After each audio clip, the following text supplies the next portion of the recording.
derrière les larmes de cette femme, se manifestait le désespoir de n'avoir absolument pas anticipé les conséquences de son avidité démesurée. Pour les personnes présentes au tribunal, ainsi que pour la communauté américaine en général, l'affaire qui l'a mené à ce verdict de culpabilité représentait un mystère défiant toute logique. Comment une relation de soins et d'amour inconditionnel pouvait-elle être éclipsée par la trahison et la tromperie? Nous vous invitons à rester jusqu'à la fin de cette vidéo pour découvrir la réponse dans l'affaire de Lynn Hernan. Bonjour à tous. 3 fois par semaine, sur cette chaîne, nous vous présentons des crimes qui ont bouleversé le monde entier, allant de disparitions mystérieuses aux meurtres les plus terrifiants, en passant par l'injustice, l'impunité, la corruption et les sentences les plus sévères.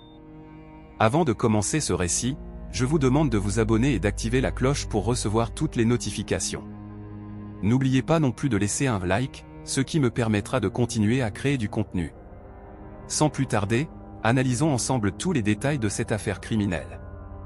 Lynn Hernan est né le 26 juin 1956 à Madison, la capitale de l'État du Wisconsin, aux États-Unis. Elle était l'unique enfant de l'union entre Lorraine et Robert Hernan.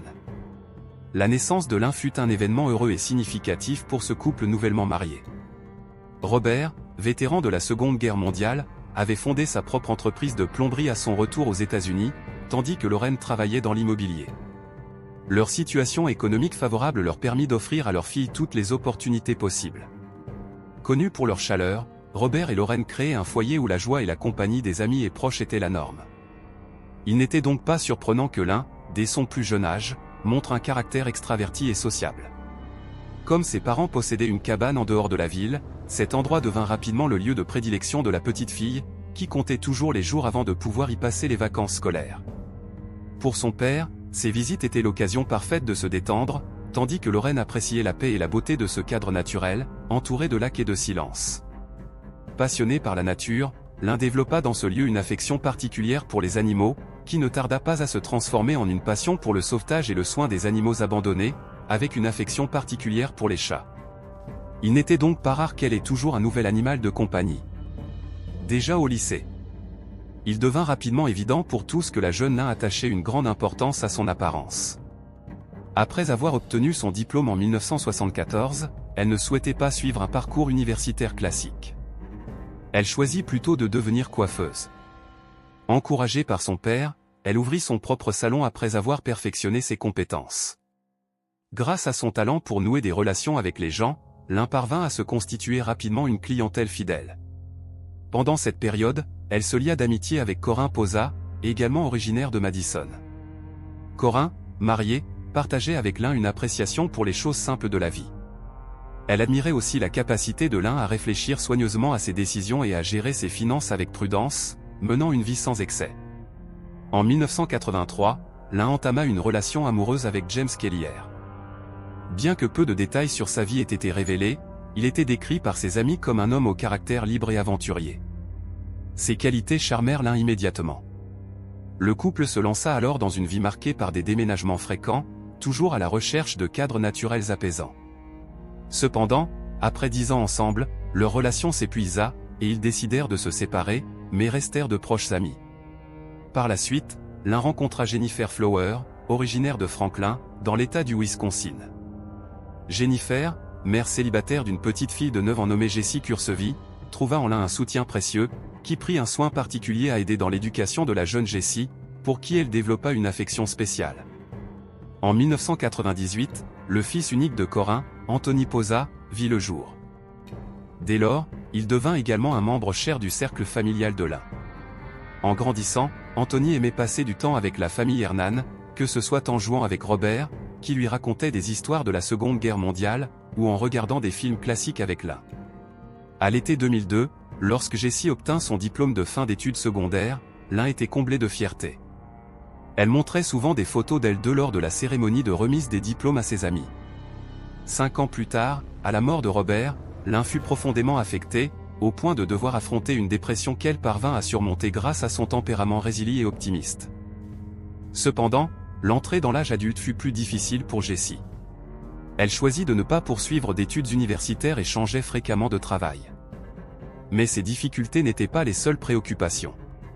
En février 2010, Jessie, à la recherche d'argent facile, ouvrit un compte bancaire au nom de voisins et sollicita des prêts de $4000. 2 mois plus tard, elle commit des fraudes encore plus graves, cette fois au détriment de sa propre mère. Elle utilisa à son insu la carte de sécurité sociale, les identifications, les chèques et le titre de voiture de Jennifer pour obtenir un prêt de plus de 5 000 $. Elle contracta également un prêt hypothécaire sur le véhicule. Une fois que la police émit un mandat d'arrêt contre elle, Jessie tenta de fuir en utilisant des chèques frauduleux pour payer un hôtel, mais elle fut rapidement arrêtée et condamnée à 2 ans de prison, avant de pouvoir prétendre à une libération conditionnelle en 2013. Le décès de Lauren fut un autre coup dur pour Lynn. Dans cette période douloureuse, le soutien indéfectible de son ami Corinne, ainsi que les visites de Jennifer et Jessie, qui venaient de retrouver la liberté, furent essentielles pour l'aider à se remettre. Malgré cela, Lynn continua à vivre de manière habituelle, mettant l'accent sur l'économie et appréciant la compagnie de ses chats bien-aimés. Elle évitait l'usage de la technologie et n'avait ni téléphone portable ni ordinateur. Lynn préférait gérer ses transactions en espèces ou par chèque, une pratique qu'Anthony trouvait démodée mais amusante. Même si elle possédait une carte de crédit, elle l'utilisait avec parcimonie et s'efforçait de rembourser ses dettes rapidement. Pendant ce temps, Jessie trouva un nouvel emploi et commença une relation avec un homme nommé Scott CIG, père célibataire d'une fille issue d'une précédente relation. Bientôt, ils décidèrent d'emménager ensemble et découvrirent qu'ils partageaient une passion pour les casinos, où ils se rendaient 2 fois par semaine. Jessie avait l'habitude de dépenser tout son argent dans ces lieux. Au début de 2016, Lynn commença à souffrir de divers problèmes de santé, affectant son dos ainsi que son cœur et son foie, nécessitant une attention médicale constante. Par conséquent, elle passait de plus en plus de temps. Passant de plus en plus de temps à la maison en raison de ses problèmes de santé, Lynn fut d'abord prise en charge par Jennifer, mais rapidement, ce fut sa fille Jessie, plus jeune et énergique, qui assuma ce rôle. Grâce à cela, Jessie obtint l'accès aux cartes de crédit de Lynn. De plus, Lynn lui signa des chèques en blanc pour l'aider à gérer les courses et les médicaments. En août 2016, Anthony, qui venait de commencer l'université, prit l'habitude de passer chez Lynn sur le chemin du campus. Lors de leur déjeuner, Lynn exprimait son désir de l'aider financièrement dans ses études, mais Anthony refusait d'accepter, ne voulant pas que son affection soit perçue comme intéressée. Lynn trouvait cependant toujours un moyen de lui donner un peu d'argent pour ses dépenses. Pendant ce temps, Jessie, qui venait chaque jour, commença à abuser des cartes de crédit, demandant des avances en espèces, faisant des achats en ligne et dépensant plus que ce que Lynn pouvait se permettre. Elle gaspillait également de l'argent dans les casinos et les bars, tout en sachant que Lynn ne vérifiait pas ses finances de près. À mesure que Jessie augmentait ses dépenses illégitimes, sa performance au travail se dégrada, jusqu'à ce qu'elle soit licenciée. Elle cacha cette information à son entourage, y compris à son petit ami Scott, à qui elle mentit en affirmant que Lynn était en soins intensifs à cause d'un coma, ce qui lui donnait plus de liberté pour agir à sa guise. Consciente du déclin de sa santé et craignant de devoir être placée dans une maison de retraite, Lynn s'inquiétait du sort de ses chats. Elle confia donc à Jessie la responsabilité de s'occuper d'eux et lui donna procuration pour gérer ses biens en cas de besoin. Elle rédigea également son testament, nommant Jessie et Anthony comme principaux bénéficiaires, et les informa séparément de cette décision. À partir de ce moment, Jessie commença à réfléchir à un moyen de se débarrasser définitivement de Lynn. En s'occupant de ses médicaments, elle découvrit que certaines gouttes pour les yeux de Lynn contenaient de la tétrahydrozoline. Après des recherches sur Internet, elle apprit que cette substance pouvait être mortelle si elle était ingérée en grande quantité. Un soir, après être sortie boire avec des amis, Jessie rentra chez elle visiblement ivre. Quand Scott lui demanda si elle allait bien, elle lui dit que quelqu'un avait peut-être mis des gouttes pour les yeux dans son verre, ce qui l'aurait rendue somnolente. Scott, fatigué, n'y prêta pas attention et la conversation fut oubliée. Lors de la dernière semaine de septembre 2018, Lynn fut hospitalisée, et le personnel médical recommanda son transfert dans une unité de rééducation à long terme. Lynn refusa catégoriquement cette proposition, se sentant humiliée par son état physique et demandant à Jessie de ne rien dire à personne. Lynn tenait à ne pas être vue dans cet état, bien différent de la femme qu'elle avait été autrefois. Cette même semaine, James, se rappelant avoir oublié l'anniversaire de Lynn, tenta de la contacter, mais Jessie répondit au téléphone fixe de la maison et lui dit que Lynn était hospitalisé et ne souhaitait pas recevoir de visite. Après sa sortie de l'hôpital, sous recommandation de soins à domicile, une première visite médicale fut programmée pour le 1er octobre 2018, mais Lynn la reporta au 5 octobre, préférant rester isolée. Pendant ce temps, Jessie avait déjà détourné environ 144 000 $ des comptes de Lynn, mais cela ne suffisait pas à satisfaire ses ambitions. Jessie voulait tout, sans exception. Profitant du manque d'attention de Lynn à sa propre santé, le 3 octobre 2018, elle se rendit chez elle sous le prétexte de lui administrer ses médicaments. En préparant les pilules habituelles, elle versa secrètement le contenu de 6 flacons de gouttes pour les yeux dans un verre d'eau et le donna à Lynn. Lorsque le poison fit effet, Lynn perdit progressivement connaissance jusqu'à succomber.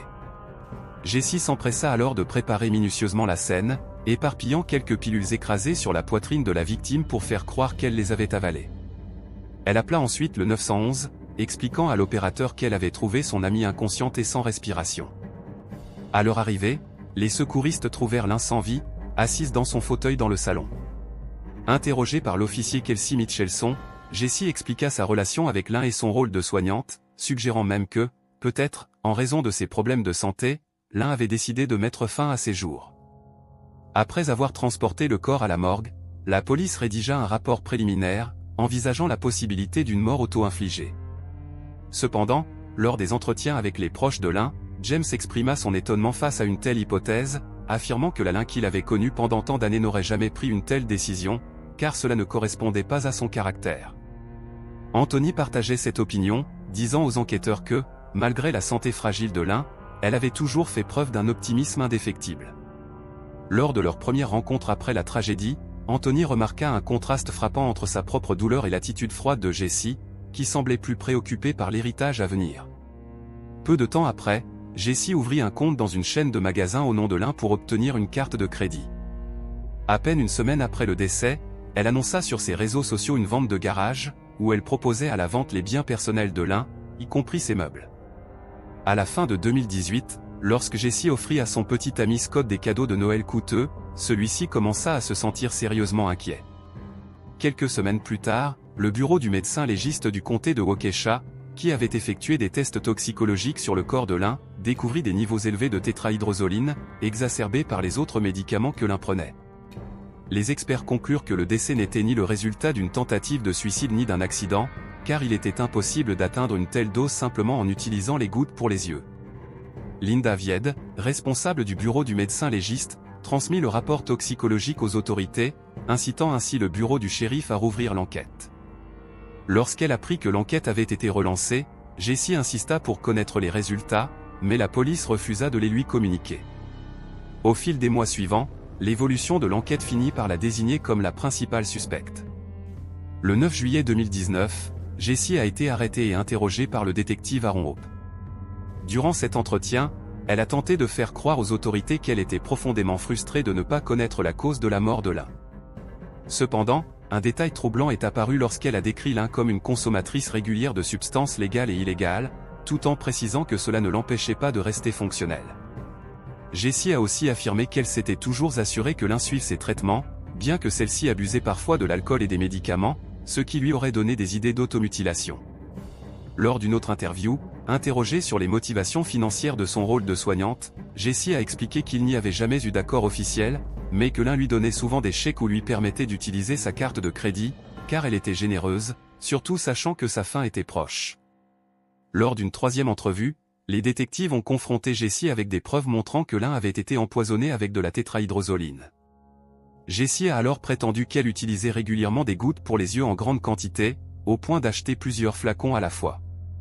Mais les policiers ont répliqué qu'aucun flacon de gouttes n'avait été trouvé chez Lynn, et que les niveaux de la substance retrouvée dans son corps étaient incompatibles avec une simple utilisation oculaire.